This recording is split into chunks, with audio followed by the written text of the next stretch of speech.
त्यामुळे हा हक्कभंग जो आणलेला आहे तो अधिवेशनामध्ये खोटी माहिती देण्यासाठी, त्याच्याचबरोबर महत्त्वाचा वेळ हा जो अध्यक्षांचा आणि हाऊसचा असतो तो वाया घालवण्यासाठी हा हक्कभंग तिथं मी आणत आहे। हक्कभंगामध्ये काय कसं नक्कीच मी अधिवेशनामध्ये बोलेल। तुम्ही म्हणाल आठवडाभर हक्कभंग का नाही आणला? मी वाट बघत होतो माझ्या विरोधात जो हक्कभंग आणला गेला त्याची एखादी तरी नोटीस मला मिळेल, पण दुर्दैव असं कमिटीच झाली नाही असं आम्हाला कळतंय। पण मी फक्त अध्यक्षांना विनंती करणार आहे, या हाऊसमध्ये कोणाचंही सरकार आलं तर संविधान जपलं गेलं पाहिजे, हक्क जपला गेला पाहिजे, लोकशाही जपली गेली पाहिजे। सत्तेत असणाऱ्या एका आमदाराचा आणि एका मंत्र्याचा हक्कभंग मांडण्याची संधी तुम्ही तिथं दिली।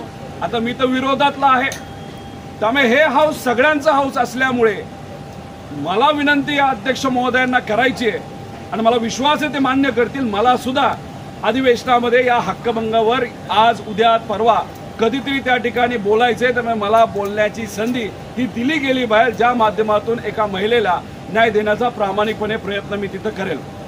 इथं मी माझा जो अधिकार आहे तो अधिकार या अधिवेशनामध्ये त्या ठिकाणी मी वापरत आहे। हा माझा अधिकार आहे, लोकांनी दिलेला हक्क जो मला आहे आमदार म्हणून, त्या हक्काचा वापर इथं या अधिवेशनामध्ये मी आमदार म्हणून करत आहे। तसंच तुम्ही जर बघितला तर त्या भागातले एक ओबीसी पत्रकार खरात भाऊ, त्यांच्यावर जो अन्याय झालेला आहे की पॉवरचा वापर करून, मंत्रिपदाचा वापर करून एका पत्रकाराला जेलमध्ये टाकलंय, तिथं अन्य त्याग त्या पत्रकारांनी तिथं केलेला आहे। अपेक्षा आहे की आज त्यांना तिथं बेल मिळेल।